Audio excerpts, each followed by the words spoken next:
Sometime in the early 2000s, while I was shopping for Warhammer Fantasy Lizardmen models, I came across the most stunning battlesuit anime model. That was a crisis suit. Now, I never played 40K at the time, but I bought it anyways and I took it home. When I put it together, I glued all 12 guns to that thing. It looked ridiculous, but I thought it was cool. I took it to the store and I found out I was only supposed to glue 2.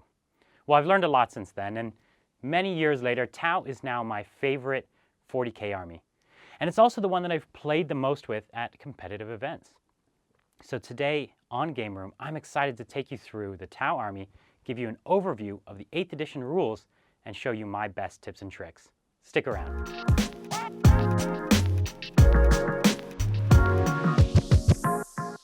Let's get into some of the highlights from the army. First, it's gotta be the Riptide. Not only did it get a huge points decrease, but it also got a damage increase. Combined with some of the new stratagems, and it is devastating. It is at the backbone of most of my Tau armies. Combined with that, the Tau Commander, which used to be the staple, but I'd say it still is with some limitations. Tau Drones, with a small points increase, actually got better with the ability to deep strike and an improved Savior Protocol rule. Now, battlesuits like the Broadside still put out a blistering amount of firepower, and they got a points decrease. The Broadside isn't my favorite model, but we'll go through a bit of that later. Finally, the Humble Fire Warrior, still able to put out more shots than almost any troop unit in the game, and when taken in mass, they can be very devastating. Notably, you don't see any Tau Hammerheads or Skyrays here. Now, while both those units saw big points decreases, I don't actually think they're the strongest units for the Tau army. I'll tell you a bit more about that in the next segment while we go over individual units, tactics, combos, and strategy. Many people think the Tau is an easy army to play. It's just point and shoot. That's really frustrating for me because I think Tau is actually really challenging. A great Tau general has to master target priority and the sequencing of the shooting phase. You also have to master marker lights, which is a minigame unto itself. The movement phase for Tau is also very tricky. You have to be within range of your weapons, you have to be far enough away from your opponent, and you have to be in range of all your aura abilities, and Tau have a lot of them. I also think that making use of your stratagems and your command points is very difficult in the Tau army. I'm going to take you through how to combine some of these tactics, starting with the Riptide. While it's clear that the Tau excel at shooting, I think it's their durability that makes them a powerful unit. The Tau Drone, while humble and small, is at the heart of what makes the Tau so strong. A great Tau army can be near impossible to remove from the board. So yes, it does have great shooting, but to get the most out of the Tau, you have to play to their durability. Anybody who played Tau in 7th edition will have heard of the Riptide Wing. I think that tactic is back and better than ever. Riptides are at the core of my Tau gun line, and I often take 3 of them. I always give them the same loadout: the Heavy Burst Cannon, the Smart Missile System. The Heavy Burst Cannon is an amazing weapon. It got a huge points decrease, and it got a big damage increase. It can take out any target in the game. It might be tempting to go for that ion weapon, especially to take out those hard-to-kill knights, but I actually think the Heavy Burst Cannon does a better job. Now, the Smart Missile System is just a phenomenal weapon. The ability to target enemies out of line of sight, you combine that with a -1 AP from the Advanced Targeting System, and it is very, very deadly. Now, that said, I always take the Advanced Targeting System. Not only does it give the -1 AP to the Smart Missile System, but it moves the Heavy Burst Cannon up to -2 AP, which is amazing. Now, the second support system I take is almost always the Velocity Tracker. Now, you'll see a lot of people going for the target lock. This gives you the ability to move and shoot without penalty. And the Riptides move pretty quick, so this can be a great tactic. Now, I think that there are other ways to move and shoot without penalty in the Tau army, right? You can use your marker lights to move and shoot without penalty if you get up to 4, or you can use your commanders Master of War ability to once per game do it. Now because of that, I tend to shy away from that using the target lock. And I go for the velocity tracker because of the number of units with fly in the current game. Almost all the strong units in the game have fly, and this lets your Riptides hit on 3s. That's amazing. Also, one of the scariest armies for the Tau to face is Eldar. Often with -1, -2, or even -3 to hit, that can be really unbeatable for the Tau army. You need to mitigate that risk by bringing the velocity tracker. I think it's essential. Now with a velocity tracker, advanced targeting system, burst cannon, smart missile system, this Riptide is only 278 points. It is a powerhouse for that cost. And that's why I almost always take 3. Now, almost any sept is going to make this thing better. But in particular, the Tau sept, giving you the ability to overwatch on 5s, is phenomenal. I've seen people take things like Dileth, which can give them a +1 save. That takes them from a 2-up to a 1-up save. It makes them even harder to kill. I almost never would recommend doing that because you have drones. You're not really supposed to be taking too many saves on your Riptides anyways. That said, you always have to pair your Riptides with drones. It is at the heart of what makes them so great. Yes, they output a lot of shots, but when you have a unit like this that can output that much damage and be unkillable, it's pretty much game over. Now, there's a couple great stratagems for it as well. Most notably, Branched Nova Charge. This allows you to pick 2 abilities from your Nova Charge chart in one turn. For example, overcharge your gun to get those extra shots, and overcharge your shield to get that 3-up invulnerable save. Now personally, I almost never find myself using this tactic because I have 3 Riptides, so which one am I going to branch with? And I have drones, so I'm not taking the saves on the Riptide. I almost only use this stratagem when I have 1 Riptide left and I'm all out of drones.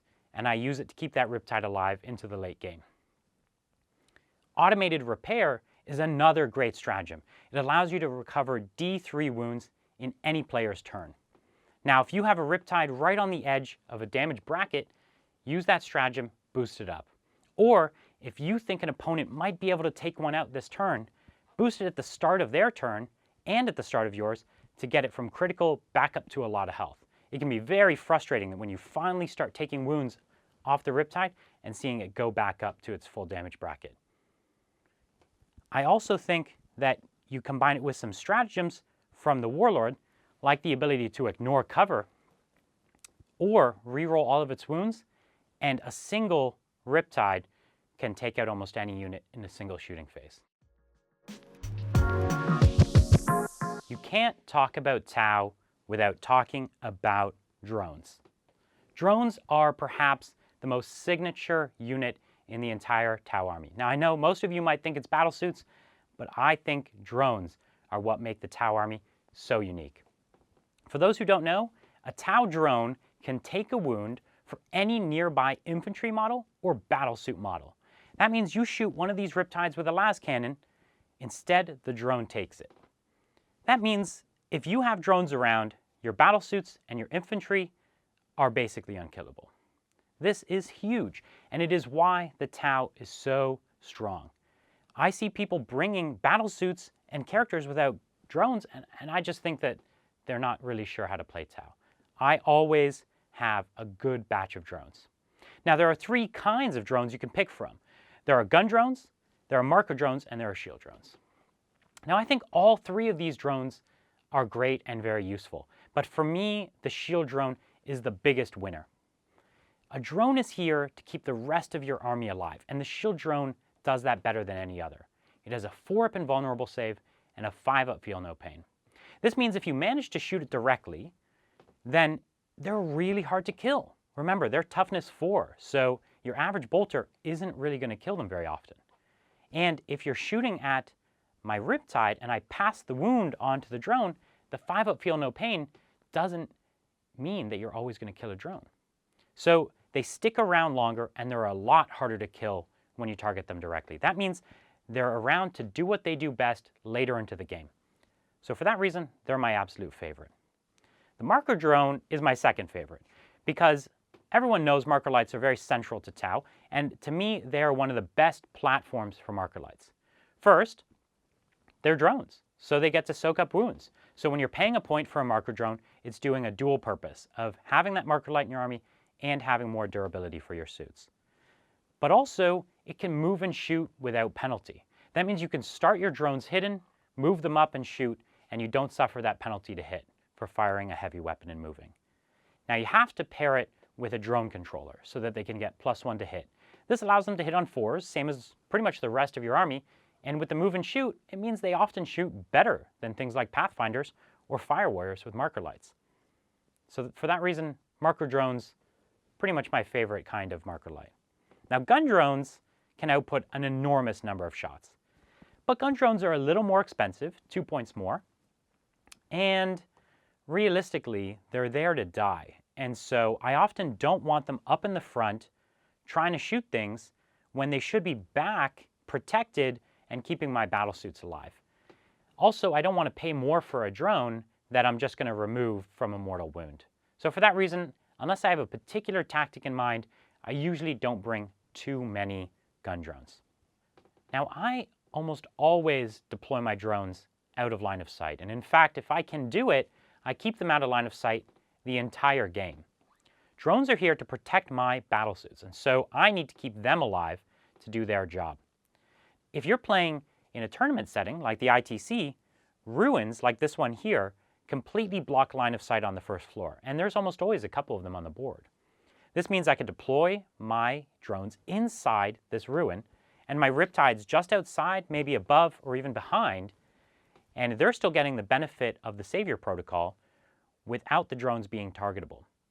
This can be very devastating because your entire opponent's army has to shoot at the Riptides directly, and then I choose whether to take the save or pass it on. For example, if someone has a bunch of bolters and they shoot at the Riptide, they're going to be wounding on 5s because it's T7. And the Riptide has a 2-up save, so I can just choose to take those wounds and I'll probably save all of them. If they shoot a las cannon at it, I can pass that off to a shield drone, and on a 5-up, the shield drone survives. And because they can't shoot the drones directly, they'll never have enough shots to take down a single Riptide. This is a very frustrating combination, and whenever I can, I employ it. It keeps the battlesuits safe till the end of the game, and it keeps the drones safe until turn 3 or 4. One mistake I see made with the drones a lot is that they are out of range to support their units. You have to be very careful in the movement phase to keep all of your drones within 3 inches of every unit you want to protect. Now, you only need to have 1 drone within range. So this 1 shield drone over here is actually protecting this Riptide, but any drone in this unit can be taken as a wound for Savior protocols. So in this case, this unit here is in range of every single model here on the board. And that is essential for keeping them alive. There's no point bringing drones if you're going to be out of range. And that's a mistake I see people make a lot. It's only 3 inches. So you got to keep them close. At the end of, or at the starting movement phase even, be very cautious about where you want to move them. Tau drones don't only protect battlesuits, they also protect infantry. Now if I have a warlord like this ethereal here, he can be protected from things like snipers or psychic attacks that can target him indirectly. For instance, very common tactic right now is to use the shield breaker missiles on your Castellan. Well, if that comes in and tries to hit this ethereal, it just gets passed off to a shield drone, and he takes no damage.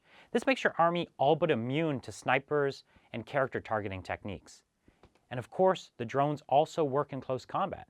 So if that Blood Angels captain manages to get up and close with your commander here, well, he probably won't be able to wound him even once, because 4 or 5 shield drones will just take the hit instead. So keeping your characters close as well as your battlesuits is essential. Now, when you're taking large units of drones, one of the big problems they can have is morale. A drone has a very low leadership of 6, and if you start taking a few away, you'll easily lose a bunch more due to morale. I mitigate this in 2 ways. First, I almost always have multiple units of drones here in cover, probably 3 units. And that means whenever I get to do a Savior protocol, I choose which unit to do it on. So in a single shooting phase, if wounds come in, I take them one at a time on each unit. This means each unit has lost the minimum amount of casualties.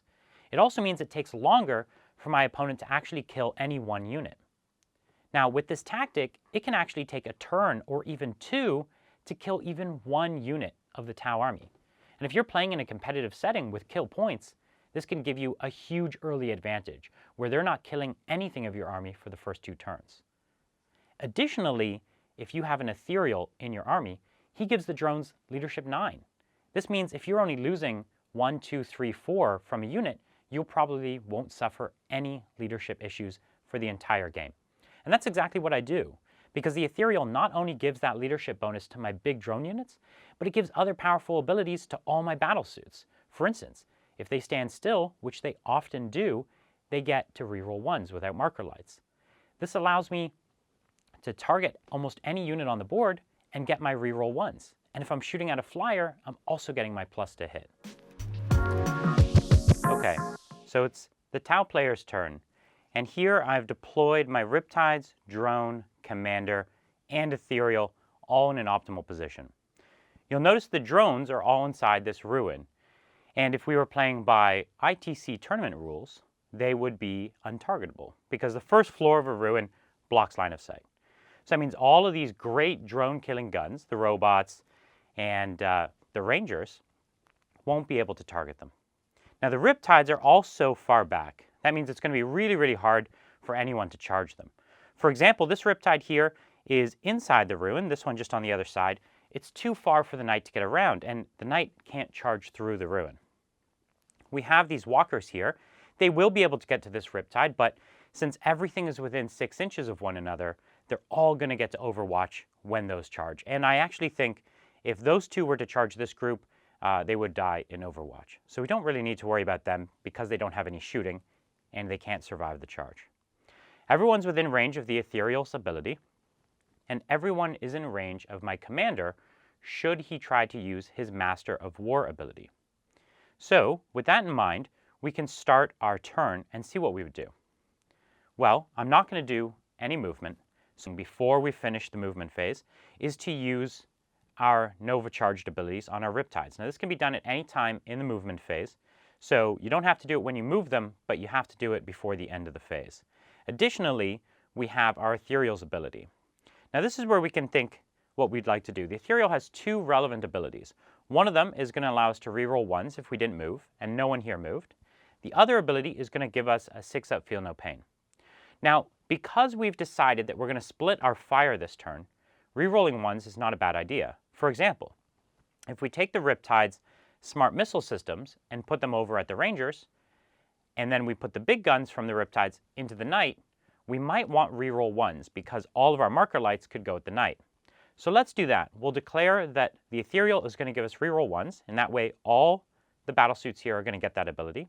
And then we're going to Nova charge each of the Riptides, so they're all going to lose a wound.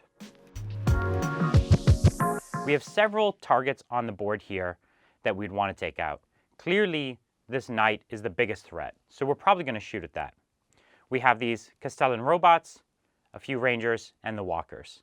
Well, as we said, the Walkers are going to die in Overwatch. So if they tried to charge, I don't think that they'd make it in. So we don't have to worry about them. The Rangers over here, I think, although they're not a threat, they might be the easiest way for us to get a kill. Now, many Warhammer missions encourage you to get kills every turn, and so we'll probably target them just to get an easy kill. The robots are only really a threat to our drones, and since they're out of line of sight, we could ignore them for a turn. Okay, in the shooting phase, you can see here that all of my Riptides are in range of everything. The shortest range gun on the Riptide is 30 inches, and it can get every model on the board. The commander has a much shorter range at 18, and the only thing he can currently reach are the Walkers, and so we can make that our target. Now, we could have considered moving the commander up a little bit, but I almost always advocate playing it safe with your commanders. They're too valuable to risk. Okay, so now we know what's in range. We need to decide what we want to do with our marker lights. We already have reroll 1s, so we've decided we're going to put all of our marker lights into our Knight. Now we get to do these marker lights one at a time. I have 4 marker drones here, and they can all see through this second floor window, And so despite the fact that the first floor blocks line of sight, the knight is tall enough that you could still see him even through this ruin. Now, you don't roll all of your marker lights at once. You roll them one at a time because you could still get reroll ones for the rest of the unit. So let's try to shoot with the marker lights and see what we get. The first one gets a 5, so we get our first marker light hit. Now the other 3 we can all just do together. So there is one more hit. So we have 2 marker light hits on that knight, and we want to try and take a chance to get up to 5. So we're going to use the uplink marker light stratagem. This allows me to roll an extra dice and add D3 new marker lights. All right, I got really lucky there, and I got all 3. This takes me up to 5 marker lights on the knight. At 5 marker lights, I'm getting +1 to hit. That's really, really what I wanted. So let's try that out. Okay, so we've got our 5 marker lights. Now let's shoot our Riptide. We're going to start with the first 8 shots, which are going to be at the Rangers from the Smart Missile system. Let's go with that. Okay, this is going to be hitting on 4s, and we're going to be re-rolling 1s. So a couple 1s there to re-roll, and you can see here that we've got our 5 hits. It's pretty good. It's close to average. Now we're strength 5, so we're going to be wounding them on 3s. Okay, 3 wounds, pretty typical, and this is going to be a -1 AP, and it's going to be no cover. So here we're only going to get 6 up saves, and I saved 1, but 2 of them go down. So that's 2 from the unit that are going to be removed. Up next, we have the Riptide's heavy burst cannon going at the knight. Because of the 5 marker lights, we're going to be hitting this on 3s and re-rolling 1s. So we have a couple 1s here, re-roll them, turned into a couple more hits. Okay, so we missed with 3. That means we have 15 hits. That's a pretty good result, but what you'd expect. Now here's the hard part. We have to roll to wound. So these are going to be 5s to wound because strength 6 against toughness 8. So not a bad roll. We had 4 wounds here. That's about what we'd expect. The knight player normally has a 3-up save. This would go to a 5-up invulnerable save. Now, of course, a knight could choose to rotate its iron shields, going down to a 4-up save, and I'm almost positive they would attempt to do that. So let's assume that they have a 4-up invulnerable save. All right, let's roll the saves.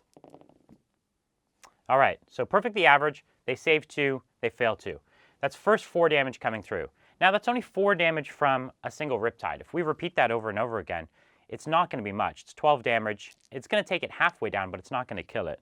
That's okay. We can live with that because, as we said, this knight can't do much next turn, and I'll show you what I mean. Okay, I finished shooting with my second Riptide, and I got a little luckier. Instead of 4 damage on the knight, I did 6, and instead of 2 wounds on the Rangers, I did 3. So now it's just up to the last Riptide to shoot. And this is where we have an interesting choice ahead of us. As I said, our commander was in range to shoot this unit, but I don't think that unit is much of a threat at the moment. So the commander has a great ability called the Command and Control node. It allows me to pick a battlesuit and reroll all wounds. Well, since we're really trying to take as much damage off that knight as we can, I think we'll spend that stratagem and give our last Riptide the ability to reroll its wounds. Let's see what happens. Okay, starting with our 8 shots against those 2 Rangers. Remember, we really want to kill this unit because this is our only kill point for the turn. And in most organized play events, you really need to get a kill. Okay, well, reroll these 1s because of the ethereal. So we have a little over average hits. Not bad. Now we're going to be wounding on 3s. So we failed quite a few of those. We failed 3 of them. But we reroll all failed wounds. Okay, that got us an extra 1. So they need to make at least 2 6-up saves. And they only make 1. Perfect. That unit is wiped out just to the last man. Okay, with the Rangers out of the way, we're going to put our 18 heavy burst cannon shots into the knight. Remember, it's already taken 10 damage. If we get lucky here, we really could kill it. So, hitting on 3s, rerolling 1s.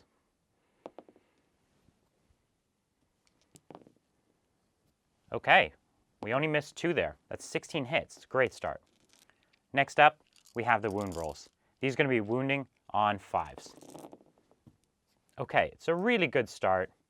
We already have 5 of them here. But remember, Command and Control node, we get to reroll all of these. And this is where this really comes in handy. Okay, we picked up another 4. That's really great. Okay, now we just have to hope that the knight player fails a bunch of their armor saves. All right, this 4-up armor saves because of the rotate ion shields. Okay, wow, very devastating. There's 5. That's 10 damage on this knight. It's only got 2 left. So these 3 Riptides took this knight from full health to only 2 wounds in one shooting phase. Now next turn that knight's still likely going to operate on its full profile because of stratagems, but it's clear that we're going to take it out on its next turn. Okay, let's switch it over to AdMech and see what they can do against this setup. Okay, the AdMech have finished the movement phase. The walkers have come a little closer, hoping to try out that charge. It's the only thing they can really do. The knight here is trying to get closer, hoping to get a charge in a future turn as well, but it doesn't have very many wounds left. And the robots are staying in the back because they don't want to suffer the minus to moving and shooting. All right, so let's see what they can do in their shooting phase. Normally, an AdMech player would start off with those robots, try to clear out some of these drones before the knight comes in and kills a Riptide. But because of the line of sight blocking ruins, those robots can't target anything. So they're going to have to be shooting at one of these Riptides. So I think that player would just leave that until the end. Okay, let's start with the knight. It's going to first start to shoot with its Avenger Gatling cannon. This is 12 shots, and the hope here is that they're going to kill out some drones by passing wounds off from the Riptides. Now, this knight is really only at 2 wounds left, so it should be hitting on its worst profile. But we're going to assume that the AdMech player played the stratagem to have the knight operate on its full profile. So, it's 12 shots going to be hitting on 3s. And they could really target any of these Riptides. So let's say they target the one over here that there's a chance that they could charge and kill. Not bad. We got 10 hits. Well, this gun's only strength 6, and it's going to be hitting these Riptides, so this is toughness 7, so wounding on 5s. Really great. So, we got 5 wounds here. Well, targeting this Riptide, it's not going to count as being in cover. This is a -2 AP weapon, so this would take me to my 4-up save. And realistically, this is just a little too much damage for me to want to take here, and I have a lot of drones. So on 2-ups, we're going to pass these over to the drones. Okay, everyone successfully passed over to the drones, and we have more than enough shield drones here to take this. Now, the shield drones have the 5-up Feel No Pain, and despite this being 2 damage, they only take a single mortal wound. So on 5-ups, they're going to live. All right, I saved 2, perfectly reasonable, and 3 of my shield drones are going to go down. It's a good start, but I haven't really lost anything as the Tau player, and the knight shot one of its biggest guns. The next one up is the Rapid Fire Battle Cannon. This is 2d6 shots. They've got 8, a little better than the average. Okay, hitting on 3s. Not bad, just missed 1. That's 7 hits, really great start. It's 3s to wound these Riptides. Okay, turned a little around. We missed 3, so we have 4 wounds. Again, 2-ups, we're going to try to just pass these all to our drones. Okay, all of them successfully go to drones. And again, despite being D3 damage, it's just 1 mortal wound. And we have 4 shield drones, so we can just roll these all at once. Okay, great. We saved 2 with the Feel No Pains, and we lost 2 more. So there's 2 more shield drones that are going to go down. We still have quite a few drones left. Last, we have the Storm Spear Rocket Pod on top.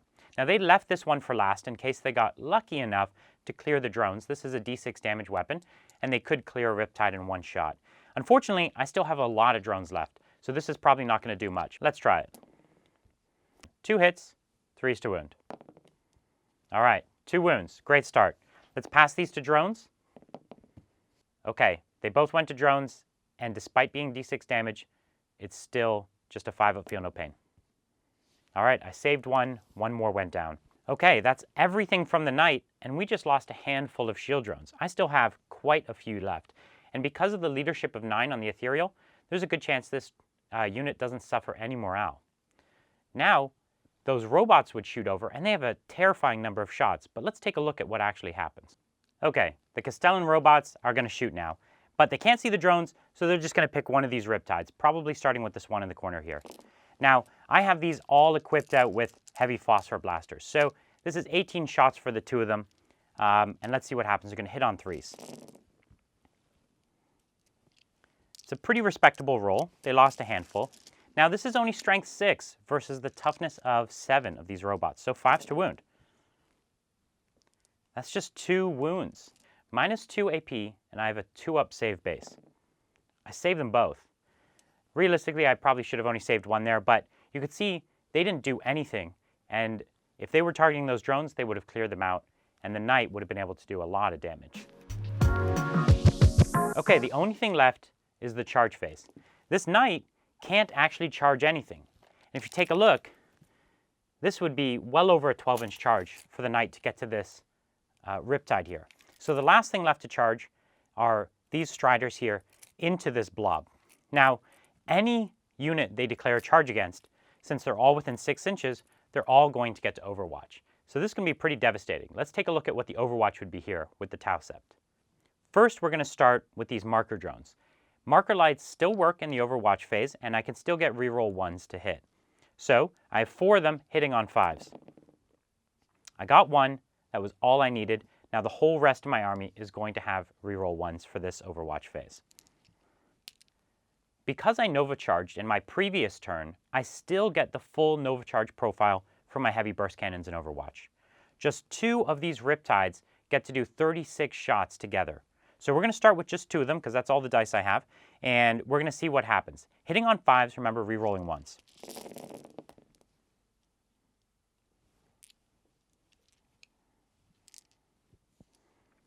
Okay, handful of 1s here. Let's reroll those. Wow, that turned into a lot of extra hits. Let's count them up. Okay, when I add it all up, it turned out to be 17 hits. That's really amazing. The strength 6 versus toughness 6. It's force to wound. Perfectly average roll there. We've got 8 wounds. Okay, well, let's see what's going to happen with the saves. Okay, the Dragoons here only have a 4-up save. So with -2 AP coming from the heavy burst cannon, that's going to take it to a 6-up save. They got pretty lucky and saved 2. But that's 6 that go through. That's 12 damage. They only have 6 wounds each. That's precisely enough just to kill both of them. Now keep in mind, we still didn't fire one of our Riptides, any of our smart missile systems, or our commander. If this was a unit of 4, we likely could have killed them all just in Overwatch. It's the Tau player's turn next, and it's clear with only 2 wounds on this knight and a couple robots in the backfield that the Tau are going to wipe this. You could see the combination of the durability, the inability to even wound a Riptide, with the ability to not charge them either. It makes it very frustrating. You can't shoot the army, you can't charge the army. This is the Tau strength. They are really, really hard to remove. Yes, when they shoot back, it's devastating, but the more frustrating part is that you can't kill anything. Okay, let's make it a bit more of a fair fight. We just have 1 Riptide left, we have no drones, no one else supporting it, and we're looking at a knight here. Well, this knight is going to be able to do a lot of damage in shooting, and it's going to be able to eventually charge me. The Riptide has a few abilities you could take advantage of in a situation like this. First of all, because it has fly, you can really take advantage of the terrain. In this case, we have a ruin, it has a small upper level, and our Riptide can actually fly and land there. This means it can't be charged by anything that can't go up in ruins. That would go for knights, dreadnoughts, a lot of monsters. It makes it impervious to charges. This is really, really powerful, the fact that you have these giant things that can fly and go up out of range. Now also, because there's no room for any opponents to land, even some opponents with fly couldn't get at it. Now this is a bit of a gamey tactic, but sometimes you're trying to place it on the second floor and that's the only place you can put it. And so even if you're not trying to game this particular rule, sometimes it can happen that way. Now because this is my last Riptide alive and I have no drones, this is the situation when you'd want to use that branched Nova Charge. So in the movement phase, I would branch Nova Charge, give my gun the increased profile, give myself the 3-up invuln save. This likely means that no matter what happens with the knight, it won't be able to kill my Riptide. I'm just going to make too many saves. Let's talk about my all-time favorite Tau unit, which is the commander. I was one of the people guilty for commander spam back when the index was out, and they made a special rule just for people like me. The rule is that you can only have 1 commander per detachment. Now in your casual or narrative play games, that's not really a big deal. You could take as many detachments as you want, or you can ignore the rule. But in competitive play, most of the time you can only have 3 detachments. That means you can only have up to 3 commanders. Now that's okay, because they made the rest of the codex really great, and you want to be taking those units anyways. But I almost always bring all 3 commanders, and they are powerhouses on their own. The big downside to a commander is how easy they are to kill. Unlike Riptides and Hammerheads and other Tau weapons, commanders typically have short-range weapons. Almost all of them are only 18 inches. That means if you want to get them up and attacking the right target, you sometimes have to put them at risk. And since they're such high-profile targets, so valuable, your enemy will usually do whatever they can to take them out. And so it's very hard to keep your commanders alive. I'm going to show you a few different ways to load out your commanders that make them very powerful. The big winner in the Codex is the Cold Star battlesuit. Now this is a battlesuit you didn't used to see very often because it had a pretty ineffective loadout. It used to take a heavy burst cannon and a missile pod, and that wasn't the most effective. They've changed it so that it can take any weapons that a commander can take except ion. Now in this case you're seeing a lot of people taking them with fusion, and most of my Cold Stars have 4 fusion blasters, pretty much all the time. This means you have a unit that can move 20 or advance 40 and shoot 4 fusion blasters. It can really surprise an opponent when they're guarding their characters at the very back, and you could jump over the entire army and take them out. Or if you need to grab an objective far away on the board or get out of trouble, they're very, very, very powerful. That 40-inch movement can be just devastating to your opponent. Plus, a commander with 4 fusions can take out virtually any vehicle. So you're seeing that pretty common, and I usually have 1 or 2 of those in an army. Typically not 3. The Cold Star commander is pretty expensive point-wise. The other common loadout is an Enforcer battlesuit with ion weapons. Typically up to 4 ion weapons. The ion gun is just the Tau's best weapon. It has a high rate of fire, 3 shots each. It can go up to strength 8 and D3 damage. It makes it good at taking out anything, whether it's hordes, vehicles, elite infantry. This gun can do it all. And the damage that you take on overcharging is often misunderstood. In fact, I regularly see people calculate the damage wrong. The rule states that you take only 1 mortal wound, no matter how many ones you roll, per shot with that weapon. Now that doesn't mean a commander with 4 guns can only take 1 mortal wound when firing them all. It's 1 per weapon. So if you have 4 of them, you could take up to 4 mortal wounds in a turn, and that can be pretty bad, but certainly it's a lot better than you being able to kill yourself from overcharge. I think if you're overcharging, you do need to be cautious and have a marker light to get the reroll ones. Otherwise, you're pretty safe though if you have that. Now, like I said, your commanders can die really easily, and you don't want to overcommit them. Now, it can be tempting to put your commander out there to take out a high-value target, but if it means exchanging your commander in return, I don't think that's a fair trade. Almost never is that a fair trade. Your commanders are super valuable. If you can keep them alive towards the end of the game, they will dominate the board when there's only a few units left. It's almost always worth it to take out a lower value target with your commander rather than overcommitting them and losing them. That's a huge mistake I see people make all the time.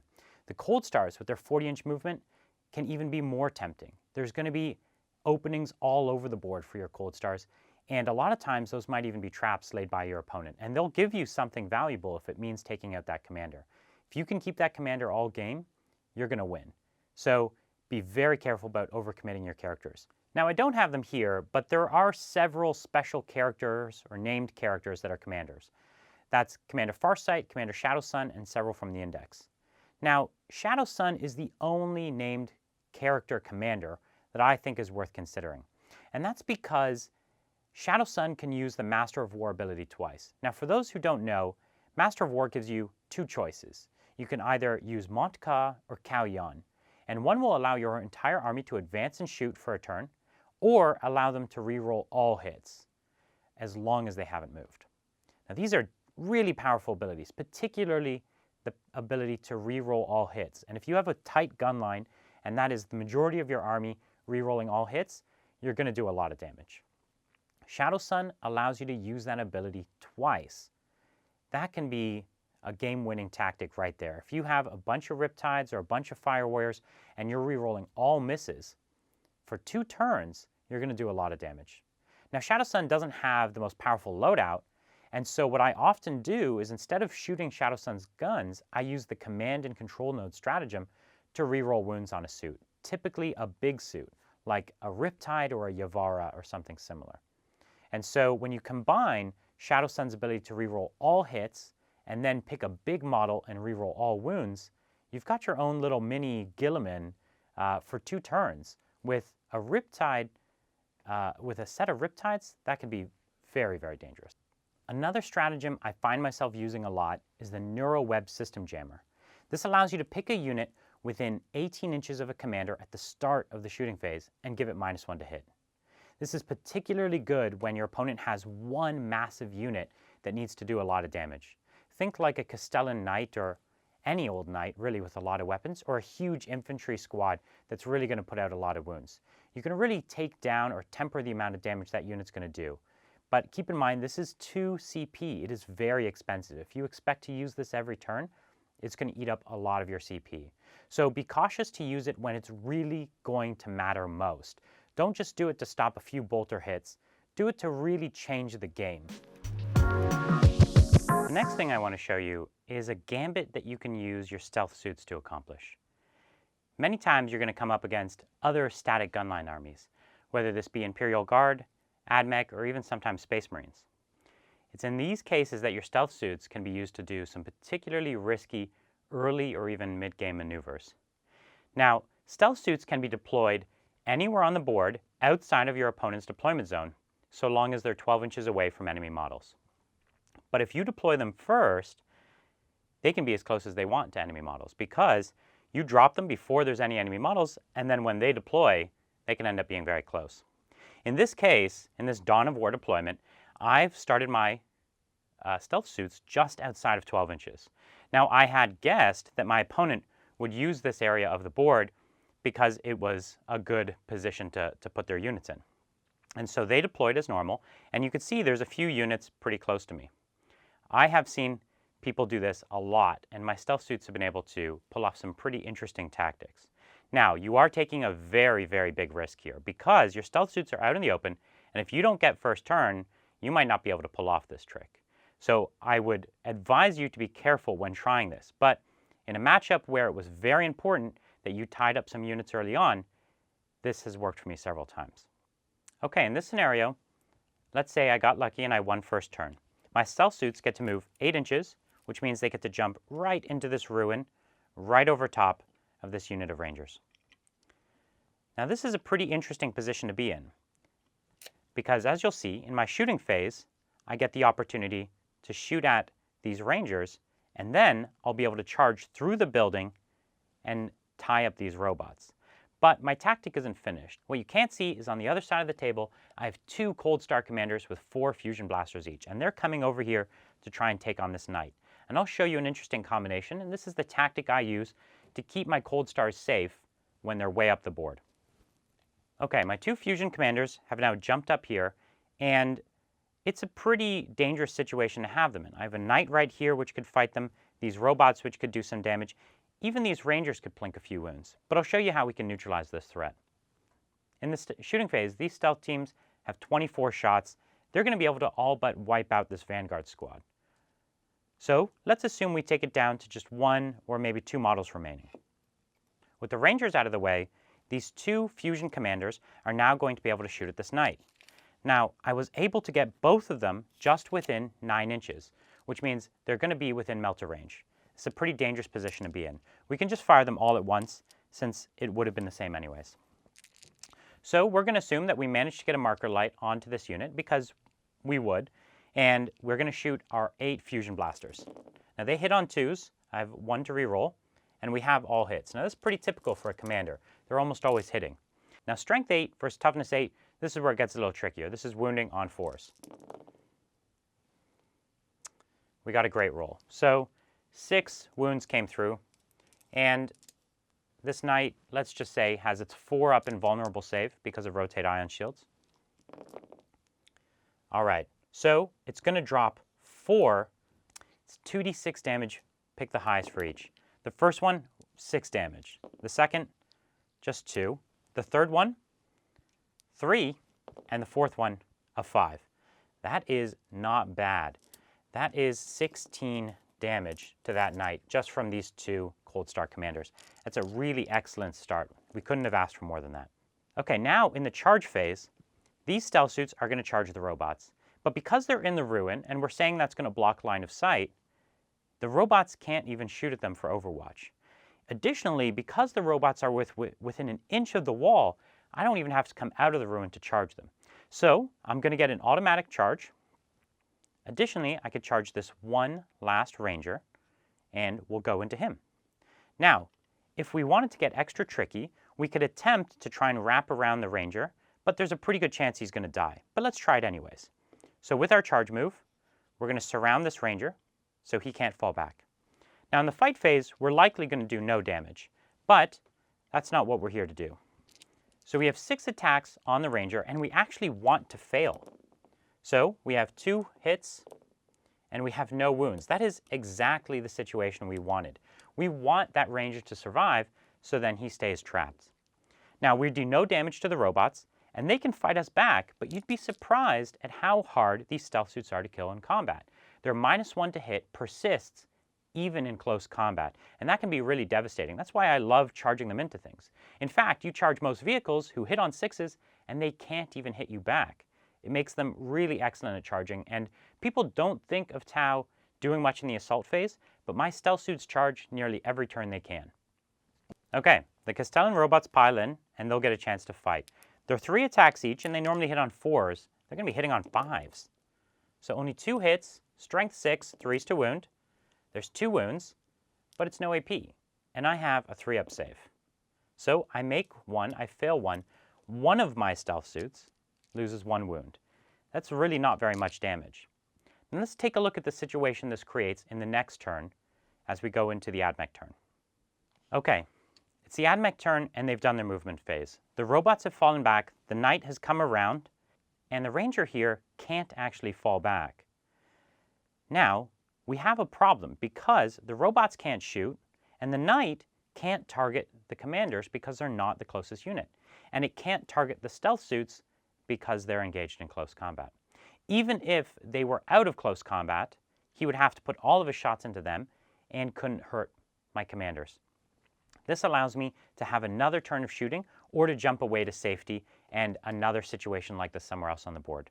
So you can see this is the way I typically screen my commanders early on. When you can't get drones up the board to protect them, I actually use stealth suits who are already up the board, waiting in position, and their main job is to actually screen the commanders. Now, another thing you could do is if this ruin was fully covered and you really couldn't see into it too well, you tuck them into a corner, and the commanders could be actually out in the open, but because the stealth suits are closer, you can't target the commanders. And because you can't see the stealth suits, you can't clear them. And that means nothing in your opponent's army can shoot either the stealth suits or the commanders. It's a very tricky maneuver, and you have to be very careful with positioning to ensure that they can't move around to get closer to your commanders. I'm going to show you how the Fire Warriors can take out a powerful unit like this knight when you use their strategies and combos correctly. Now for this setup, I have 40 Fire Warriors, I have a Cadre Fireblade, I have Dark Strider, and I have a Tau Commander here. The Commander has 3 Ion and a drone controller, and I've got a few marker drones kicking around as well. These are pretty typical units you'd see in most armies. Now together though, they can do a lot of damage. For argument's sake, let's say the Cadre Fireblade is our Warlord, and he has through Unity Devastation as the Warlord trait. Additionally, we're going to say that we're Tau Sept. All of that together is going to give us some powerful abilities. The first thing we're going to want to do in our phase is our Marker Light. And so we'll shoot a single Marker Light from Dark Strider into the Knight first. He hits on 2s. All right, we've got our Marker Light. Now we really want to get to 5, and so we could use the uplink Marker Light stratagem here, but we have 5 Marker Lights back here, and we're going to risk that first. So we've got these 5 Marker Lights. They're going to be hitting on 4s because of the drone controller, and re-rolling 1s. So we have another 1 here. All right, we got all 4. That means we've got our 5 Marker Lights. We don't even need to uplink it. The next thing we want to take advantage of is a powerful Tau stratagem called Focused Fire. This gives you +1 to wound against a target. It is 3 CP, and it also requires that a wound be done to the unit first. Now, it's pretty hard to wound a knight unless you use another stratagem called EMP Grenade. This allows any unit equipped with a photon grenade to do D3 mortal wounds to a vehicle if it hits. Now, our Cadre Fireblade happens to have an EMP grenade, and he hits on 2s. He also gets +1 to hit and reroll 1s. So for this purpose, this is just 2s to hit, rerolling 1s. We're going to throw this EMP grenade. We rolled a 1, pretty unlucky, but we still get to reroll it. And we got our 2. So it hits. This is D3 mortal wounds. Just 1 mortal wound, but that's enough now for us to play the focused fire stratagem. It's another 3 CP, so we have spent 4, but remember, we're trying to take down a knight here. I think it's worth it. Okay, let's recap. We now have our whole army with +1 to wound, and we have +1 to hit from the marker lights and reroll 1s. This is pretty good. But using the Through Unity Devastation Warlord trait, we can declare the knight as our target. This means on 6s to wound, we get +1 AP. Now, because of the +1 to wound, that means that ability will trigger on a 5 or 6. It's a pretty good combination. Now, Darkstrider also has an ability called Structural Analyzer. This allows me to pick a unit, in this case the knight, and I get to pick one of my infantry units, in this case the back unit of 10 Fire Warriors, and I get an additional +1 to wound. That means I'm going to get +1 AP on my 4 5s and 6s. That's pretty good. One tricky rule that I see people get wrong all the time is the Cadre Fireblade. Now he gives +1 shot to any Fire Warrior in rapid fire range within 6 inches. Now, this doesn't mean the unit has to be within 6 inches. This is the model. Now, in this case, you can see every model in this bunch here are all within 6 inches. But if I had a unit strung out a little further, and maybe, let's say, 2 of these models weren't within range, they wouldn't benefit. So keep that in mind when you're deploying or moving these units to keep all your Fire Warriors within 6 inches of him if you want to take advantage of that benefit. Okay, 40 Fire Warriors at this close range is 120 shots. We're going to start with the back 10 first since they have a special benefit. In this case, they're going to be hitting on 3s, re-rolling 1s.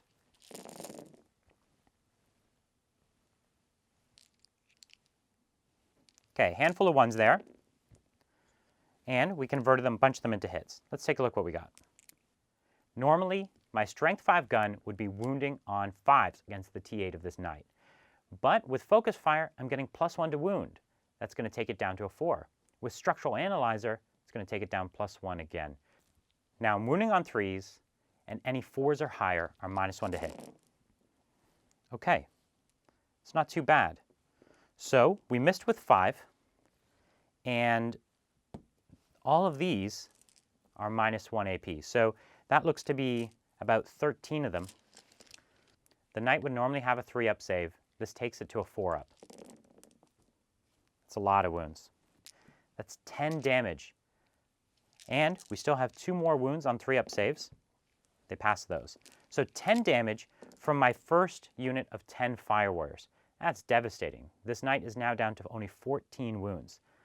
So you've seen here how a group of infantry, this isn't very many points, with a few support characters, can do a lot of damage. Now, it's also worth noting that Darkstrider also allows your units to fall back and still shoot. So typically, these units would be vulnerable to being tagged in close combat, but now your opponent has to charge them. They can all fire Overwatch, and that's that 120 shots again, coming in on 5s, and then I can still fall back and shoot again in the next phase. So it makes a pretty unappealing charge to come into a Tau gun line like this. Let's talk about marker lights. I often like to think of marker lights as their own little mini game for the Tau. And the way you use your marker lights can be really crucial. Additionally, if you think of marker lights often as just the ability to get reroll 1s to hit, you don't even have to use marker lights all the time. In fact, an ethereal can often be enough, as it can give the ability for battlesuits and infantry to reroll 1s to hit as long as they don't move. That's a pretty limiting ability, as your army often does want to move around, and you don't always want to be within 6 inches. But I have made many successful armies based solely on an ethereal with no marker lights. But I would advise that you do use marker lights. And there are many units that have marker lights in the Tau army. Most notably, there's Pathfinders, marker drones, and then of course characters like the Cadre Fireblade, Darkstrider, etc. These are all valid options. One of the more standout marker light units is the Firesight Marksman. Now this is a unit that you didn't used to see on the board very often, but is now a very good choice. This single model shoots a marker light on a 3-up, and if you take it in a Saxia detachment, it gets to reroll any single hit a turn. So that means you've got a 3-up to hit with a reroll on each of them. Now because they have the character keyword, they can sit in the middle or back of your deployment zone, and they can't be targeted for almost the entire game. So if you have a couple of them, 1, 2, or 3, you've got a few almost guaranteed marker lights that can't be taken out for the whole game. That could be very crucial. On top of that, if they are Saxia, you can make use of a powerful Saxia stratagem. Now this stratagem allows you to pick a unit that they can see and put a marker light on that unit and all other units within 6 inches for 2 command points. This is an essential stratagem in many armies. Now for me, I almost always go with marker drones. I think they're amazing. Not only do they do double duty as drones and take wounds for your big suits, but they're one of the best platforms for marker lights. First, they move around quickly and they don't suffer penalties for moving and shooting. That means they can hide until you need them and get into position. Their toughness 4 makes them even harder to remove, and their 4-up save is very respectable. They're one of the hardest marker lights to kill, and if you put them into combined units with shield drones, it's very, very hard to remove them, as I'll just kill shield drones instead of marker lights. Let's review a few of the units I haven't covered yet. Crisis suits, hammerheads, piranhas, etc. There are some really great units that I don't find myself typically taking, but I think they can be good in some circumstances. One of the most prominent of those are the hammerheads. Yes, the hammerhead is now cheaper and the ion weapon does more damage, but ultimately the hammerhead goes against what I think is the Tau's greatest strength, which is durability. A hammerhead is not that much harder to destroy than a rhino or predator. And while that might not seem like a big problem, when you compare it to how hard a Riptide is to remove, especially with drones, I think it just doesn't compare. So yes, hammerheads, they output a ton of damage. But compared to the Riptide for me, they just don't stick around long enough. And you tend to need to support them with Longstrike, who he himself can be removed just as easy as a normal hammerhead. And so any good opponent can just wipe out Longstrike and then proceed to take out the rest of your tanks pretty quickly, and there's not a whole lot you can do to stop it. Yes, you do have automated repair, which can restore D3 wounds, but that's 2 CP, and it's going to add up pretty quick. And if they get a good turn of shooting, they can wipe out a couple of these vehicles. So for that reason, the hammerheads don't work super well.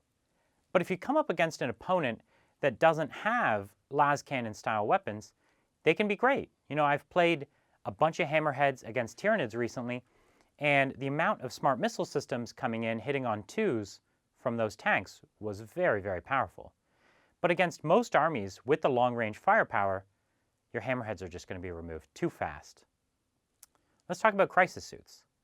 One of the most iconic units in the army, and I still think they have a place, but I think they are a little expensive, and they are pretty easy to remove. And the reason I say that is because your crisis suits have the potential to do so much damage that they're a high-profile target for your opponent. And with 3 wounds each, there's a lot of guns and weapons that can just one-shot them. And so your opponent typically will be able to deal with them. I tend to find your crisis suits only stick around for a turn or 2, and it's not usually enough to get their points back. If you are going to take crisis suits, I would tend to advise that you put the ion weapons on them, as I think it is by far the best weapon, and consider taking them as a Farsight Enclave. The reason for that is a stratagem called Drop Zone Clear. This gives you +1 to hit on the turn you come down.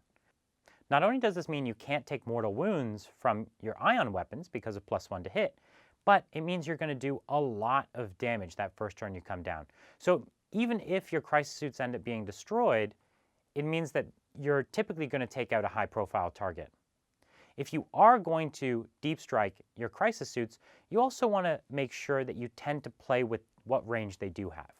Most of their weapons are only 18-inch range, and you tend to not want to get too much closer than that. You know, Farsight Enclaves do have the reroll 1s to wound within 6 inches, and you want to consider that, but on the turn you deep strike, you're not getting within 6 anyways. So if you have units that are going to do a lot of damage back to you, and you could stay out of their effective range, you should very seriously consider that. There's one unit I see a lot of Tau players talking about and bringing that I actually don't think is very good, so I wanted to call it out, and that is the Yavara. For those who don't know, the Yavara is a variant of the Riptide from Forge World that you find in Imperial Armor Xenos. Now, this unit hasn't really changed very much from its original index version, but the addition of the stratagems and the Sept rules have made it even more popular. The Yavara has unbelievable damage output. It has a Plasma Flamer, which is 3d6 shots at strength 6 for 3 damage. That can destroy almost any unit. It has a large ion weapon as well, which is 3d3 shots for 3 damage. It's an unbelievable amount of shots, and it's very tempting to take it. But I don't think it's a great choice. Now, I think one of the big reasons you see people get excited is because of the Borkan Sept.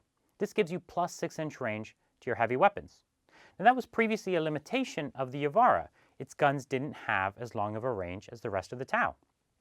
But with Borkan, this flamer goes up to 18 inches. And the ion gun goes up to 24. That's a very respectable range for weapons this strong. But I still think that it is just too many points of a unit. If you compare its damage output to a Riptide, it doesn't compare. The Riptide does a lot more damage. In addition, the Riptide has range on it. So the Riptide can stay safe. It can stay back with its drones. It can stay in a clump to fire Overwatch with the rest of the army, and it's a lot cheaper.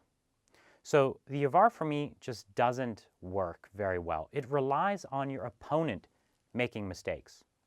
In addition to the hammerheads, the Skyray gunship is better than ever. Seeker missiles now do d6 damage, and that's a lot better than the mortal wounds, I think. It really gives them a place in your army. I think the Skyray is almost better than the hammerhead because it's really only designed to survive for 1 turn. And if you can hide it behind cover, move it out the turn you need to shoot, maybe get 5 marker lights on it, you'll ignore the penalty for moving and shooting, you might even hit on 2s, reroll 1s, you could do a lot of damage. And you can make its points back. And now you have this vehicle sitting around with 2 marker lights on it, and it moves pretty quickly. People often won't want to target the Skyray after it shot its missiles because it's not a huge threat. But actually, it can still do a lot of damage. It's got the marker lights, it could have the smart missile systems, and it's really good at grabbing objectives or moving up to charge units, preventing them from firing. So the Skyray for me is actually a better choice than most of the hammerheads. Broadsides are one of my favorite units. Whether they're equipped with the rail rifle or the high output missile pods, I think they're a pretty good choice. They came down in points quite a bit in the Codex, and that makes them a lot more viable. Now for me, they still lose out to the Riptide. And that's because the Riptide outputs more shots, it gets 2 support systems, which means I get my advanced targeting system and my velocity tracker, and they have fly. And that last one is really, really big. It means that I can fall back and shoot. It means I can get into tight places that other people can't charge me in. And it generally just gives me a lot more options to keep them alive and effective longer. The broadsides are very vulnerable to being tagged in combat, and I think that's a big risk. I want to talk about a few units that for me are just not working at all, and I wouldn't advise taking them. First is a unit that I actually love. It's the Storm Surge. The Storm Surge has a good amount of shots, and it's a very impressive model, very imposing. But I think in a 40k meta that's designed to kill knights, a Storm Surge gets taken out far too easily. And I'm actually underwhelmed with how much damage it typically does. Compared to the Riptide, which is the high bar for Tau, it really doesn't stack up. Storm Surge is just too many points, not enough damage, and too easy to kill. So I tend to avoid it. Also, all of the Tau flyers tend to underwhelm for me. Again, they're just too easy to kill, and they don't output enough damage. Until the recent FAQ, the Tiger Shark was pretty interesting as it had the same heavy burst cannon as the Riptide, but they since change that so that you can no longer use that weapon profile. So I think none of the Tau flyers are also worth your consideration. Additionally, the tide walls, any of the fortifications, to me, they just don't work either. If you're looking to protect your infantry, for the same points cost, you could typically just buy an extra unit of infantry. And the extra shots and wounds are almost always a better bet than taking the tide walls. I think they're pretty cool, and they're a lot of fun to play with in the right games, but in a more competitive setting, I don't think they work very well. I should also point out that I don't think almost any units in the Imperial Armor Xenos book work. They tend, on a whole, to just be way too many points. And since they didn't all benefit from the upgrades in the Codex, I just think they're a little out of date. Now, I love a lot of these units and models, and I play with them extremely regularly in my casual games, but I don't bring almost any of them to my competitive setting games. Like I said in the beginning, the Tau are a great army. I really love them, and I think they're a very competitive force. I think they're great for taking on any other army in 40K. They're a great all-comer army. And they're great at taking out both mass vehicles, mass infantry, even with the same army lists. For that reason, I think Tau is a very serious contender for one of the best armies in the game. And I think that using some of these tactics, you'll find that they win a lot of competitive games. So I hope you make good use of the tactics I've seen, or if you're having trouble beating Tau, you now have a better understanding of how to come up against them. And I look forward to hearing some of your questions and comments. And please check out some of the Tau battle reports we have coming up soon. Thanks a lot.